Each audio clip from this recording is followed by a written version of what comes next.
Entonces, a continuación, entonces vamos a escuchar al doctor René Pareja. Yo creo que el doctor René Pareja es más conocido que cualquiera.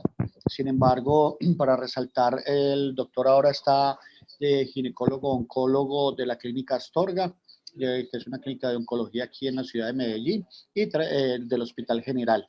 También trabaja con el Instituto Nacional de Cancerología en Bogotá y se ha convertido, aparte de sus talentos laparoscópicos y todo lo que ha trabajado en oncología, ahora es un reviewer, se me fue la palabra, un revisor para 18 revistas de la especialidad de ginecología oncológica. Es miembro del editorial del board del Journal de la Mínimamente Invasiva. Es editor asociado del Journal Ginecológico de Cáncer, autor de 7 capítulos, más de 30 publicaciones en journals y en reviews, y actualmente es miembro del consejo directivo de la Sociedad Internacional de Cáncer Ginecológico. Yo pienso que pues, no había que decir todo esto porque tienen excelentes credenciales, pero es bueno que sepamos todas las cosas que hace, y es la persona que le da a uno hasta susto mostrarle un artículo porque pues sabe demasiado ya de análisis de la evidencia, y eso es lo que vamos a hacer hoy. El doctor nos va a hablar hoy sobre la vacunación con la vacuna del virus, contra el virus del papiloma humano, después de una conización. Entonces, con ustedes los dejo. Doctor René Pareja tiene la palabra. Muchas gracias, Mono, por tu presentación, y muchas gracias por la invitación a este espacio tan especial que se ha desarrollado durante esta contingencia por el COVID-19. Antes de empezar, quiero reconocer la colaboración y soporte de David Viveros, fellow del Instituto Nacional de Cancerología, y Juliana Rodríguez, ginecóloga, oncóloga, epidemióloga, que me prestaron para poder montar esta charla de esta manera. No tengo ningún conflicto de interés para dar esta charla de manera imparcial, y a algunos de ustedes les llegó un link para responder esta pregunta. En una paciente postconización, ¿cuál es el mejor escenario para ofrecer una vacuna contra PVH? Se la mando. Estos son los resultados de la encuesta.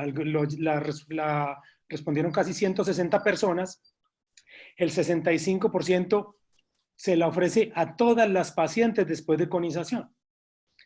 El 12.5% a las menores de 30 años, el 1.3% la usa en márgenes positivos, casi el 4% se le ofrece a las que la pueden pagar, casi el 4% a las de difícil seguimiento, y 13.2% no se lo recomendamos a ninguna paciente. Vamos a ver entonces qué es lo que nos dice la evidencia respecto a este tópico tan interesante. Quisiera antes hablar de la pirámide de la evidencia y de cómo llegamos al conocimiento médico y de cómo podemos cambiar las conductas que tomamos con las pacientes. Y en el tope están las guías de práctica clínica, los metaanálisis y las revisiones sistemáticas que nos han hecho el favor de revisar todo el cuerpo de literatura disponible, y a partir de esa revisión nos dan unas pautas de manejo con algunos niveles de evidencia que por supuesto cambian de guía a guía. Luego vienen los estudios primarios, que son de 3 tipos. Son los ensayos clínicos controlados, que son los que nos permiten cambiar las conductas con las pacientes. Luego vienen los estudios de cohorte y los estudios de casos y control, que son los estudios observacionales. Ya voy a hablar un poco de ellos. Luego vienen los reportes de casos, las series de casos, las revisiones narrativas, los editoriales que no tienen prácticamente ningún nivel de evidencia, y luego los estudios en animales y de laboratorio, donde no hay sujetos humanos incluidos. Los estudios de casos y controles son ideales para el estudio de enfermedades raras, son económicos, duran poco, dan información descriptiva y, esto es lo más importante, generan hipótesis de investigación que tienen que ser confirmadas con un ensayo clínico controlado. Tienen una limitación en cuanto a las variables, no permiten establecer una secuencia lógica de acontecimientos, presentan potenciales sesgos y no permiten determinar ni prevalencia ni incidencia. Los estudios de cohortes, entonces, sirven para evaluar incidencia y historia natural, permiten indicar causalidad, son muy buenos para factores de riesgo, de utilidad para estudiar enfermedades con resultados letales, adecuados para evaluar efectos de exposiciones raras, entre otras características. Pero lo más importante es factor de riesgo. Habitualmente son caros, requieren de un periodo de seguimiento que puede ser extenso, no son útiles para estudiar enfermedades raras, los resultados pueden verse afectados por muchos factores, son muy susceptibles de sesgos, y cuando se pierde más del 20% se anula la validez. De hecho, en cualquier diseño metodológico, una pérdida de más del 20% hace que el estudio pierda la validez científica y muy probablemente si se envía a una revista de alto impacto, por solo ese hecho va a ser rechazado. Y respecto al nivel de la evidencia, vemos cómo los estudios de cohortes, los de casos y controles, las cohortes retrospectivas y la serie de casos tienen todos una evidencia que nunca es evidencia 1. O sea que con ninguno de ellos, por definición, podemos cambiar el manejo de ninguna paciente. Antes de empezar, deberíamos repasar cuál es la tasa de curación de la displasia cervical severa luego de una conización sin vacunación y cuáles son los factores predictores de recurrencia. Haciendo la búsqueda, uno se encuentra cantidad de artículos como este. Este se llama Factores de riesgo para la recurrencia de la neoplasia intraepitelial después de conización, un estudio de 10 años de un centro italiano, y el senior autor es Fabio Ghezzi, un conocido ginecólogo, oncólogo y laparoscopista de Milán. Entonces ellos en 10 años alcanzan a reclutar 282 pacientes, luego de una mediana de seguimiento un poco más de 2 años, recurren el 22%, que se me antoja bastante elevado. A los 2 años libres de recurrencia, cuando la paciente tenía márgenes negativos, era casi el 84%, comparado cuando estaba positivo, que eran casi el 67%. Y eso fue estadísticamente significativo. Y a los 5 años la diferencia era del 75% contra el 50%. Es interesante que a los 5 años el 25% de las pacientes con márgenes negativos y el 50% con márgenes positivos van a haber recurrido de acuerdo al diseño metodológico de este estudio. Ellos establecen allí que tener un margen quirúrgico positivo tiene un riesgo, un hazard ratio de 2.5. Quiere decir, el riesgo de recurrir para esas pacientes es 2.5 veces el de una paciente que tiene los márgenes negativos. No quise meter más estudios de estos porque traté de ir a un metaanálisis que hiciera el trabajo por mí, que hiciera el trabajo por nosotros y nos hiciera el resumen, y entonces este es probablemente el metaanálisis más importante que ha sido publicado a la fecha estudiando los márgenes después de la conización. Esto es de Mark Arvin, un pez gordo de la historia del virus del papiloma humano, y esa investigación, ellos querían estimar la predicción de falla en el tratamiento de acuerdo a los márgenes o a la detección de PBH. Yo no me voy a referir acá a la detección de PBH, ni el rol que tiene el PBH, el test de PBH en el seguimiento, porque eso hace parte de un tema que no es el que nos tiene aquí reunidos hoy. Entonces, esto es una revisión sistemática y un metaanálisis respecto a los estudios que reportaban recurrencias superiores a NIC2+. El estudio tomó 40 años la recolección de la información, desde el 75 al 2016, incluyó pacientes sometidas a cono por NIC2+, y que informen el estado de los bordes. Se hizo seguimiento con citología o con test de PBH entre 3 y 9 meses, se siguieron al menos 18 meses, y el objetivo primario era determinar la proporción de márgenes positivos y la recurrencia asociada a esos márgenes. Se incluyeron casi 100 estudios que tenían casi 45,000 mujeres. Estas tablas son bastante densas, simplemente las voy a resumir de esta manera. Respecto a márgenes positivos, encontraron una proporción de entre el 2.8 en el estudio que menos tenía a 59.5% el que más tenía. Muchos de ustedes se estarán preguntando si personas con márgenes positivos del 59.5% deben continuar haciendo conizaciones, pero no es el propósito de la revisión. Y respecto a las recurrencias, varían entre 1.4 en el que menos tenía y 18.3 el que más tenía en la revisión. Y entonces, el riesgo de todas las pacientes para recurrir con NIC2+ después del tratamiento con mujeres con márgenes positivos fue 17%. Eso varió entre 12 y 22%. Después de conización fría, el 25%, después de láser, 14%, y después de LEDs, 15%. Esta es la más importante que les quiero mostrar. El riesgo de NIC2, de recurrencia como NIC2+, para pacientes que tenían márgenes negativos fue el 3.7%. Menos de 4%, que es la cifra que hemos manejado históricamente de la bibliografía. Sin diferencias significativamente notorias de acuerdo al tipo de tratamiento. Y aquí les quiero hacer a ustedes una pregunta. ¿Cuál es el beneficio adicional que confiere la vacuna con una tasa de curación superior al 96% en pacientes con márgenes negativos post-conización? ¿Qué voy a ganar yo con la vacunación? Para esta pregunta no tenemos ningún link disponible, sino simplemente para que esto les empiece a girar en su cabeza para lo que viene de la presentación. Luego ellos nos dicen que el riesgo de NIC2+ para márgenes comprometidos versus márgenes libres es 4.8 veces más. Recaen casi 5 veces más. El estudio italiano nos había mostrado 2.5. Según este, casi 5 veces más. Y el riesgo de NIC2 recurrente después de un tratamiento excisional fue 7.2 cuando estaba comprometido el exocervix. Pero cuando estaba comprometido el endocervix era el 16%. Y cuando estaban ectocervix y endocervix era el 18%. O sea que un cono con márgenes negativos le da una tranquilidad a la paciente de una recurrencia menos del 4%. Y también hay estudios que muestran, este es otro, la tasa de la resolución de la infección por PVH de alto riesgo después de conización, y esto varía entre casi el 93 y casi el 96%, un seguimiento a 6 meses. O sea, cuando uno hace seguimiento con test de PVH, que entre otras creo que es la mejor manera de valorar la curación de una conización, entre el 93 y el 96% de las pacientes van a estar negativas en el seguimiento. ¿Qué hay en la literatura entonces respecto a la conización, la vacunación de PVH post-conización? Hay varios metaanálisis. Yo quise traer el último, salió la semana pasada en el International Journal Gynecological Cancer. Es un grupo de investigación donde incluyó 5 artículos para el metaanálisis. Uno es un ensayo clínico controlado, otro es un casos y controles prospectivo, otro es un retrospectivo de casos y controles, uno es un análisis post-hoc de una cohorte grande y otro es un análisis retrospectivo combinando 2 ensayos clínicos controlados de la efectividad de la vacuna en pacientes jóvenes, que son el Future 1 y el Future 2. Entonces, cuando ellos nos muestran la gráfica de cómo filtraron la literatura, primero encuentran más de 5.000 referencias, al final, después de leer los abstracts, empiezan a hacer un tamizaje y al final quedan para análisis en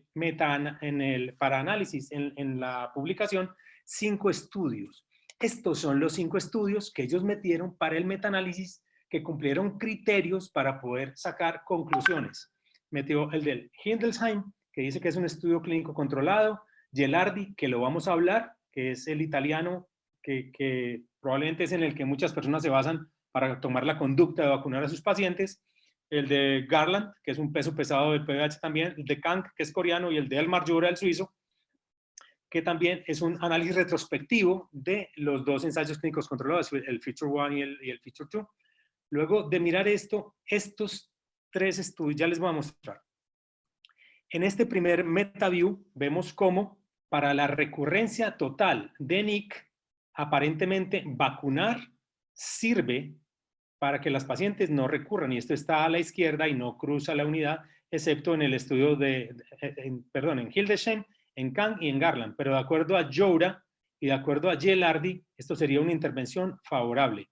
Y estos son los estudios que meten a las pacientes que vacunaron antes de la conización. Y este es digamos, la falla de este metaanálisis.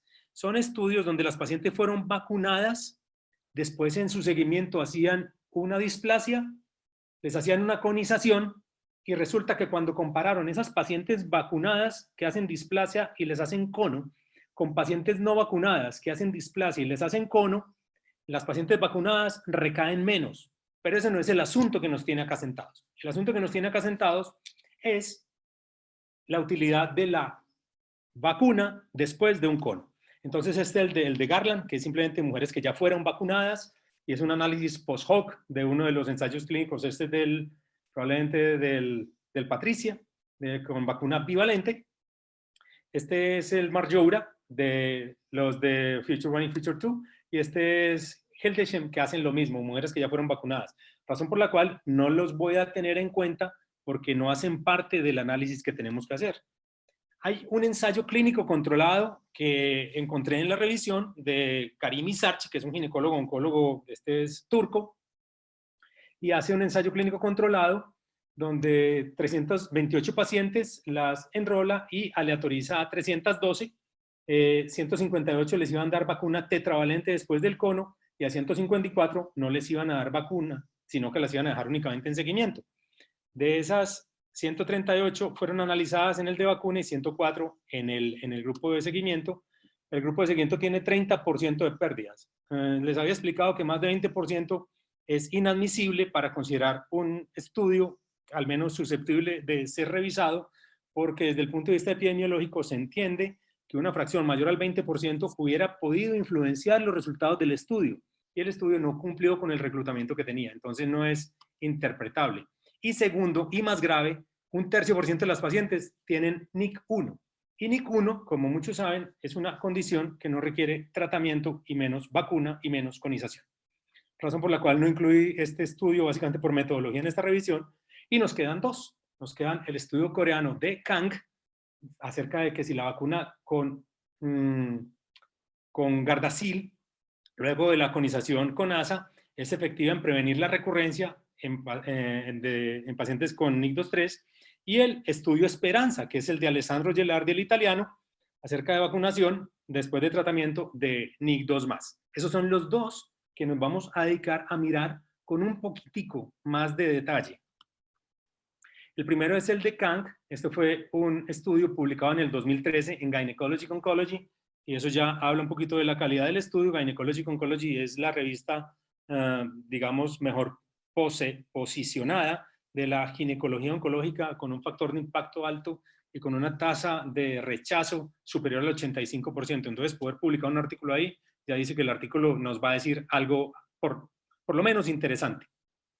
El objetivo de ellos era determinar si la vacunación con vacuna cuadrivalente luego de un cono por NIC2-3 tiene algún efecto para prevenir las recurrencias de NIC2-3.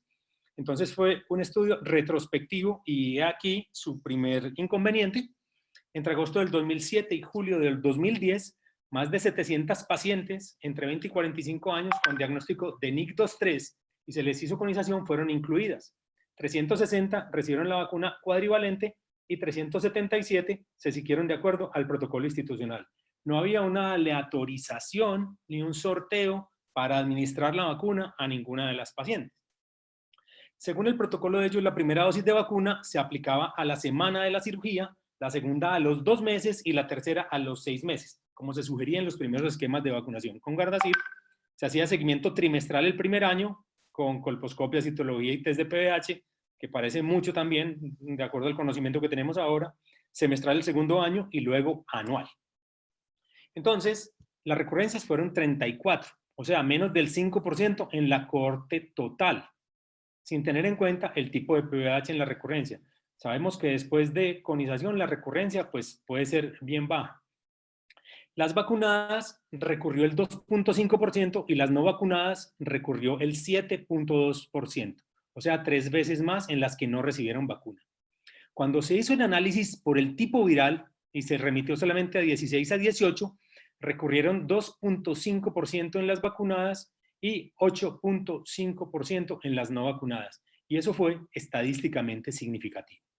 Cuando se hizo un análisis multivariado, ellos determinan que no recibir vacuna en este diseño particular confiere un riesgo independiente para recurrencia, con un hazard ratio de 2.8, entre 1.3 y 6.04, y eso fue estadísticamente significativo. Ellos en las conclusiones dicen que la vacunación con vacuna cuadrivalente después de una conización puede ser considerada como una medida eficaz para prevenir las recurrencias. Estos son los cuadros. Vemos que la distribución de los márgenes positivos era muy parecida, 17.5 en las vacunadas, 19.3 en las no vacunadas, y el estado de 16-18 por determinación del tipo viral es 54% y 55%, más o menos lo que sabemos. Entre 50 y 60% del NIC2-3 tienen 16 o 18. Este es el cuadro de distribución de cómo se metieron las pacientes. Eran 737, en el grupo de vacunadas 360, en el grupo de no vacunadas 377, y ahí está el flujo de cómo evolucionaron y cómo recurrieron de acuerdo al tipo viral que tenían. Se hizo ese tipo de análisis. Cuando se hace la regresión de Cox para ver la sobrevida libre sin recurrencia, o sea, sin aparición de enfermedad, lo más importante que determinaron ellos como factor de riesgo fueron los márgenes del cono. Cuando estaban positivos, el hazard ratio era 4.8. Cuando el cepillado endocervical o citología estaba positiva, el hazard ratio era superior a 3. y cuando las pacientes no se vacunaban, el hazard ratio era 2.8. O sea, no vacunarse confería un riesgo 2.8 veces mayor que haberse vacunado en este diseño retrospectivo. Entonces, cuando compararon los pacientes de acuerdo a los tipos vacunales, ya les dije, la recurrencia fue de 8.5 en las no vacunadas y 2.5 en las vacunadas, y eso fue estadísticamente significativo. Cuando miraron las recurrencias no relacionadas con los tipos de la vacuna, sino que se detectaron otros genotipos, entonces en las pacientes vacunadas recurrieron 2.5 y en las no vacunadas 5.4, y eso ahí sí fue no estadísticamente significativo. Sin embargo, es muy importante leer el artículo completo porque lo que nos quieren decir los autores respecto a la práctica nos lo dicen siempre en la discusión.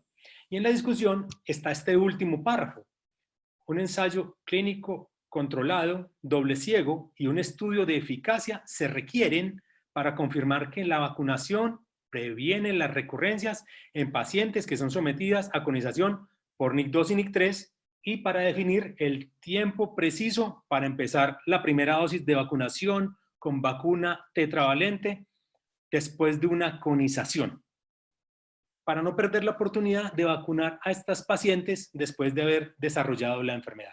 O sea, los autores reconocen dentro de la discusión las limitaciones que este estudio tiene y al final nos dan la recomendación de que qué rico sería demostrar esto mediante un ensayo clínico controlado, que es la herramienta que tenemos para valorar eficacia de un tratamiento o de una intervención. El otro estudio, el que todos están esperando, es el estudio Esperanza. Este es por el doctor Alessandro Gelardi de Milán, y básicamente el estudio quiere mirar la efectividad clínica de la vacunación de PDH después del tratamiento quirúrgico de mujeres que tienen NIC2, NIC3 y cáncer microinvasor. En el diseño metodológico ellos metieron cáncer microinvasor. Desafortunadamente no dan detalles de lo que pasó con estas pacientes ni qué tratamiento recibieron, y es una de las fallas del estudio, meter enfermedad que rompe la membrana basal con enfermedad que no la ha roto. El objetivo primario del proyecto es verificar si la vacunación después de cirugía puede reducir el riesgo de recurrencia clínica en mujeres tratadas para NIC2+. Y ellos tienen en la metodología, en la primera línea de la metodología del estudio, este estudio está calificado como un estudio prospectivo de casos y controles. Por eso les quería mostrar los estudios de cohorte y los estudios de casos y controles y las limitaciones que tienen a la hora de definir alguna conducta clínica. Entonces, básicamente, las pacientes se metían al protocolo y se demoraban 1 hora con ellas de acuerdo al proyecto, explicándoles si querían vacunarse o si no querían vacunarse. En este estudio Esperanza, las que escogían el tratamiento eran las pacientes, porque no hay ningún tipo de control por parte del grupo investigador. Las pacientes escogen si se vacunan o no se vacunan. Y al final tenemos 2 pacientes que recurrieron en las vacunadas y 11 que recurrieron en las no vacunadas, 170 sin evidencia de enfermedad en las vacunadas, 161 en las no vacunadas. Parece que todo está muy bien, vamos a mirar con detalle. Hay 74 pacientes perdidas del seguimiento en el grupo de las vacunadas. Se perdieron 38 y 36 de ellas se perdieron antes de los 6 meses. Y eso es una tasa de pérdida de casi el 30%. Cuando miramos las no vacunadas, el panorama no está mejor. Se perdieron 100 pacientes. De ellas, 65 antes de los 6 meses ya estaban fuera del protocolo, ya no se podían encontrar. Y la tasa de pérdida es del 36.2%. Si uno las combina, esto le da una tasa de pérdida del 30%. Como vimos, una tasa de pérdida del 30% es inadmisible a la hora de mirar de manera crítica un artículo que pretende determinar una conducta, y en este caso particular una conducta como la vacunación. Aquí tenemos el gráfico, hacen una incidencia cumulativa de las recurrencias, a pesar de que son muy poquitos casos, pues son 2 casos contra 11. Realmente 2 casos contra 11 no merecen este tipo de gráfico, pero aquí les voy a mostrar la tasa de recurrencia en las vacunadas, es 1.2% y la tasa de recurrencia en las no vacunadas es 6.4%. Esto no es un ensayo clínico controlado. Aquí no se determinó un tamaño muestral previamente, ni se determinó un delta terapéutico. Esto es simplemente una cohorte, un casos y controles prospectivos donde la paciente escogía el tratamiento y donde 30% de las señoras que tenían que dar información se perdieron.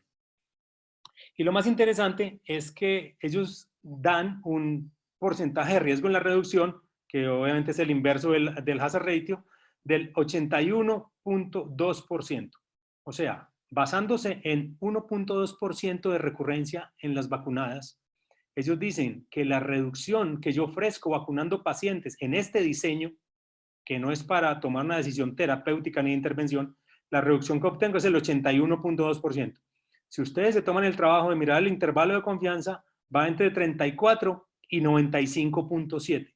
O sea, la amplitud de este intervalo de confianza refleja únicamente el bajo número de desenlaces para sacar esta conclusión. Entonces, aquí cuando están hablando ya en discusión, dicen que la vacuna cuadrivalente puede reducir el riesgo de enfermedad recurrente en pacientes con NIC2+ y carcinoma microinvasor en el 80%.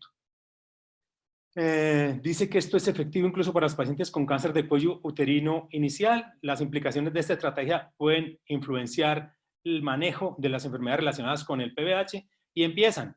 Esto no implica un efecto terapéutico de las vacunas, perdón, pero al menos determina que tiene algún papel como tratamiento adyuvante al tratamiento quirúrgico, como una especie de refuerzo del tratamiento quirúrgico. Y terminan con este último párrafo. Estos últimos párrafos de las discusiones es muy bueno leerlos. Dice, de todos modos, un estudio randomizado, controlado con placebo, con mayor número de pacientes, se requeriría para confirmar los hallazgos de nuestra hipótesis. Ellos son muy honestos porque reconocen que un estudio de casos y controles no puede ir más allá que generar una hipótesis. No puede generar una conducta terapéutica ni un cambio en el tratamiento o enfoque que yo hago de las enfermedades. Sin embargo, con el cuerpo de la evidencia de su eficacia clínica, y en ese cuerpo de la evidencia habla del ensayo coreano que les mostré y el de él, es dudoso si un comité de ética médica e investigación aprobaría dicho ensayo clínico. Él se interroga si un comité de ética médica e investigación se lo aprobaría. Es interesante porque lo primero que hizo fue irse para el comité de ética médica e investigación y presentar un ensayo clínico controlado, liderado por él, por el mismo Gelardi. O sea, es bastante honesto porque es consciente de las limitaciones de la esperanza. Y este ensayo clínico controlado que está registrado en clinicaltrials.gov y tiene su número de identificación ahí, donde está NST, es el número de identificación. Les quiero decir que todos los ensayos clínicos controlados tienen que registrarse ahí. Y cuando uno hace un ensayo clínico controlado y lo va a mandar a publicar, si no lo registró ahí, no se lo van a recibir en una revista buena nunca, porque es requisito que siempre esté ahí, en Clinical Trials, registrado y que tenga un número. Entonces él lanza este ensayo clínico que es el HOPE-9, que es acerca del impacto en la recurrencia con vacuna de PBH en mujeres tratadas con conización por una displasia de cuello uterino.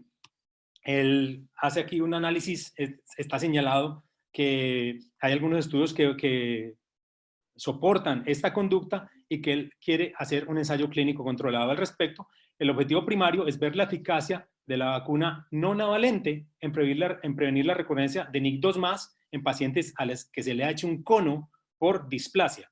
Los participantes deben ser mujeres tratadas con conización por NIC2+. Es un estudio multicéntrico, aleatorizado, doble ciego en 9 hospitales en Italia, y de ahí viene su nombre, HOPE-9. Las pacientes se van a aleatorizar uno a uno.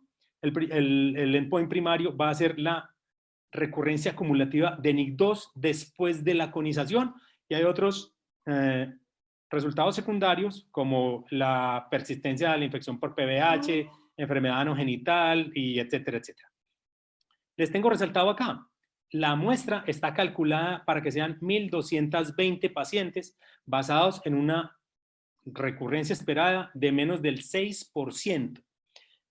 Cuando yo tengo una enfermedad que me va a recurrir en el 6%, poder demostrar diferencias pequeñas, si yo quiero, por ejemplo, demostrar que esta enfermedad no me recurre en el 6%, sino que me va a recurrir en el 4% cuando vacuno, cuando quiero demostrar esas diferencias tan pequeñas, voy a necesitar muestras muy grandes.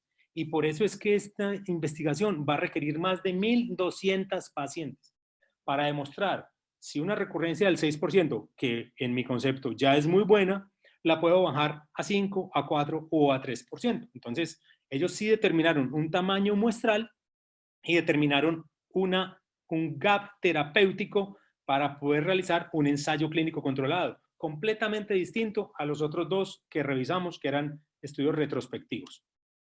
Estos son los criterios de inclusión, no me voy a detener a leerlos, esto lo pueden buscar en clinicaltrials.gov los que estén interesados, pero son básicamente pacientes con ictus 3 que no están embarazadas, entre 18 y 25 años, que les hicieron conización. Este es un estudio de intervención, es un experimento clínico, un ensayo clínico controlado, 1.220 pacientes en un estudio aleatorizado, y básicamente tenía planeado empezar en marzo, pero con toda certeza con este asunto del COVID y con la contingencia en Italia, el inicio del estudio probablemente se va a postergar un poco. Y en el brazo experimental, las pacientes se van a vacunar con nonavalente al día 0, a los 2 y a los 6 meses después de una conización. Y en el brazo de control, el comparador activo va a ser el placebo que se le va a poner a las pacientes en el día 0, 2 y 6 meses. Estos son cómo se van a medir el desenlace primario y el desenlace secundario. No me voy a detener a leerlo porque esto está en la página, quien esté interesado lo puede mirar. Y aquí quiero recordar entonces los niveles de la evidencia y para lo que nos sirven a la hora de tomar decisiones. Los estudios que han sido publicados analizando la vacunación después de conización para disminuir recurrencias no tienen un nivel suficiente para recomendar ningún cambio en la práctica clínica. Por eso ninguna paciente debería recibir vacuna de PVH después de una conización, porque no hay ninguna literatura científica obtenida utilizando las herramientas que la medicina basada en la evidencia nos da, que nos diga que tenemos que vacunar a esas pacientes. Hay varios tipos de medicinas que se hacen y que todos hacemos, esto nos cobija a todos, que son distintas a la medicina basada en la evidencia, son la medicina basada en las opiniones, la medicina basada en la experiencia, la medicina basada en el poder que nos determina las conductas, la medicina basada en la esperanza, que probablemente por esto es que vacunamos a las pacientes, porque esperamos que recaigan menos cuando las vacunamos, una medicina basada en la lógica y una medicina basada definitivamente en los errores. Pero desde el punto de vista de la medicina basada en la evidencia y el análisis crítico de la literatura, en este momento no hay cómo soportar la vacunación contra PVH después de una conización en ninguna mujer. Termino con unas conclusiones. El principal factor pronóstico para recurrencia después de conización es la presencia de bordes comprometidos. Las tasas de curación de una conización con márgenes negativos son altas, habitualmente superiores al 93%. Ninguna guía de práctica clínica recomienda esta estrategia. Si ustedes miran las guías de práctica clínica de enfermedad preinvasiva y las miran con lupa, en ninguna parte le van a decir que vacuna a las pacientes después de conización. Se van a extender en las maneras de seguirlas, pero ninguna va a recomendar la vacunación. Las vacunas contra PVH disponibles a la fecha son profilácticas y no son terapéuticas. No hay una evidencia científica sólida a la fecha para recomendar la vacunación contra PVH como estrategia para prevenir las recurrencias después de una conización. Y un ensayo clínico controlado, aparentemente bien diseñado, está por empezar en Italia. Cuando este ensayo clínico controlado sea llevado a cabo y el seguimiento a 5 años haya sido reportado y nos muestre que hay alguna diferencia, en ese momento nos sentaremos y como cuerpo científico discutiremos la utilidad de vacunar o no a las pacientes en caso de que este ensayo clínico sea positivo, porque no sabemos de antemano cuáles van a ser los resultados de los ensayos clínicos. Mientras no tengamos un ensayo clínico controlado que evalúe la vacunación después de conización, mi recomendación crítica es que no se debe vacunar a las pacientes porque no hay ninguna evidencia que lo soporte. Entonces, después de esta presentación, quisiera preguntarles, aquí tampoco hay link, esta es una pregunta para cada uno de ustedes en sus casas y en su escenario clínico de trabajo. Después de esta presentación, luego de una conización por NIC2.3, ¿en cuál escenario va usted a recomendar la aplicación de la vacuna contra virus del papiloma humano? Siempre la voy a recomendar, lo voy a hacer después de un diálogo honesto con la paciente acerca del beneficio, se lo voy a ofrecer a quienes la puedan pagar. Esto no es mi asunto, que se la pongan si quieren, o no se lo recomendaré a ninguna. Creo que la evidencia no es adecuada aún y debo decir que la respuesta E es la que yo aplico con mis pacientes. Muchísimas gracias a ustedes por su participación y de nuevo, Mono, mil gracias por la oportunidad de presentar en este espacio tan bueno que nos estás brindando, hermano. Muchas gracias, René. Excelente la presentación. Creo que desde el punto de vista de evidencia y de artículos, nadie mejor que el doctor René Pareja para hacer el análisis estadístico. Ahí es donde se da uno cuenta que no sabe y adicionalmente se da cuenta de que estamos lejos de presentar artículos de buena calidad, los que trabajamos de sol a sol y no tenemos un apoyo estadístico. René, te recomiendo apagar el web WhatsApp, que es el que te está sonando. Adicionalmente, uno no entiende, los que somos mundanos, pues toda la dificultad que le da a uno publicar un artículo de investigación. Y entonces supuestamente lo que uno lee en la literatura debería ser ya muy filtrado, ¿cierto? Pero uno lee, y eso ya ha sucedido muchas veces, donde analizan los artículos de las revistas y el poder de la evidencia es muy bajo. Entonces, finalmente no todos podemos tener un conocimiento tan profundo de los niveles de evidencia, de los artículos, de las subdivisiones, etcétera. Pero para eso son estas charlas, que el experto nos diga si sí o si no. Ahora, una cosa es la medida general, el caso público para las medidas de salud pública, y otra cosa es el caso específico. Entonces, arrancaría yo, antes de que hablen, preguntándole al doctor René Pareja, una paciente que ha sido conizada desde temprana edad, sin hijos todavía, y que no tiene una pareja definida, que sabe uno que va a tener muchos factores de riesgo, pues, va a seguir con su vida sexual muy activa, etcétera. ¿Usted le dejaría vacunar o le diría que definitivamente no se vacune? Gracias por esa pregunta. Es una pregunta de todos los días con los residentes y con los fellows, y es un asunto de una decisión clínica entre el médico tratante de la paciente y la paciente, y su deseo y el conocimiento que tenga de la previsión que va a hacer la vacuna. Tenemos que remitirnos entonces a los ensayos clínicos, el Future 1, el Future 2, el Future 3 y a los Patricias, cuando en poblaciones como la que me estás contando, que es la población por intención de tratar, donde yo no sé si la paciente ha tenido o no contacto con el PBH, si tuvo o no una displasia y se curó, si no sé si en este momento tiene alguna lesión citológica o no. Esas pacientes por intención de tratar, cuando se vacunan con la vacuna tetravalente, la protección que les confiere la vacuna es el 18%. Cuando se vacunan con bivalente, la protección que les confiere la vacuna es 32%. Esto es bastante distinto de cuando yo vacuno pacientes de acuerdo a los protocolos o por intenciones de tratar modificadas, donde los resultados superan el 95%. Entonces es una decisión clínica de cada persona con su paciente. Mi decisión clínica es que yo, en ese escenario, nunca recomiendo vacunar a las pacientes. Recomiendo, cuando tienen menos de 30 años, que se hagan la citología a los intervalos que son, que vayan donde su médico y su ginecólogo a los intervalos adecuados, y después de 30 años recomiendo un test de virus del papiloma humano. Creo que nos aporta más un test de virus del papiloma humano a los 30 años que vacunar a las pacientes en este escenario, pero respeto completamente cualquier opinión contraria a la mía. Simplemente me baso en la utilidad clínica que esta intervención tendría en la paciente. Muchas gracias, René. El doctor Carlos Pérez desde Bogotá, doctor.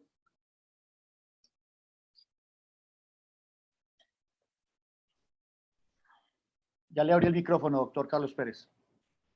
Buenas tardes a todos y muchas gracias. Saludos al Mono y a René.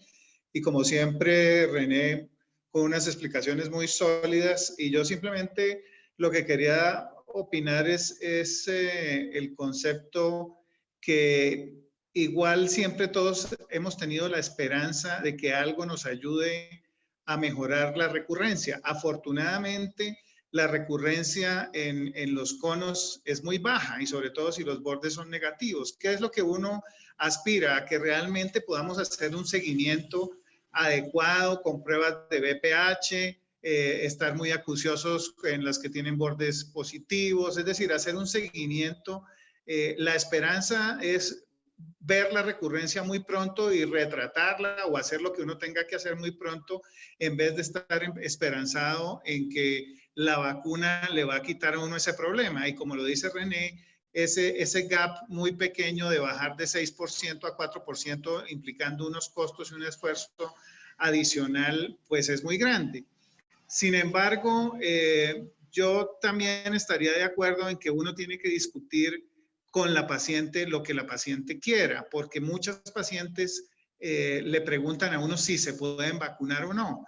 La respuesta para las pacientes es que la protección es muy baja, la protección que va a dar, que no está suficientemente reportada en la literatura, como muy bien lo explicó René, y todos hubiéramos querido que esas pacientes de Futuro 2, que fueron las que nos dieron la esperanza porque empezaron a hablar de la disminución de la posibilidad de la recurrencia, pero obviamente falta mucho para que esto pueda darse.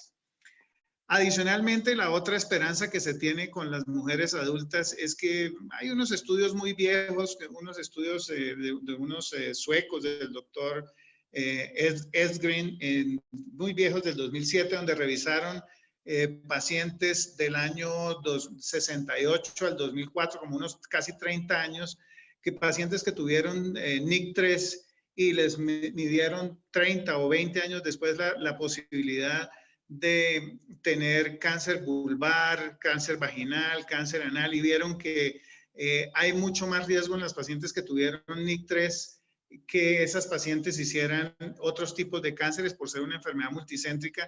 Entonces mucha gente puede decir, yo vacuno con la esperanza de disminuir la recurrencia, disminuir el riesgo de cáncer vaginal, cervical, pero obviamente esa es la medicina basada en la esperanza y en el deseo. Entonces, realmente, de acuerdo con lo comentado con el doctor René, la vacunación en adultas es un tema muy difícil, es un tema que hay que discutir con cada paciente, pero obviamente si el paciente decide vacunarse, también es una opción y nosotros tampoco debemos desestimularla. Muchas gracias, René, y felicitaciones por la conferencia. Muchas gracias, profe. Gracias al doctor Carlos Pérez. A continuación, el doctor Jairo Amaya de Bogotá, vicepresidente de la Asociación Colombiana de Patología Cervical.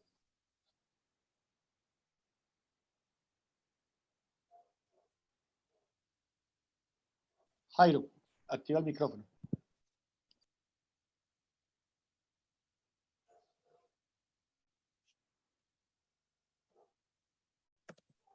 Ya te lo activé, Jairo. Habla. Listo, Carlos, gracias. Muy amable. René, felicitaciones por la exposición y por la revisión de la bibliografía. Saludos al doctor Viver y dígale que aprendió mucho de epidemiología.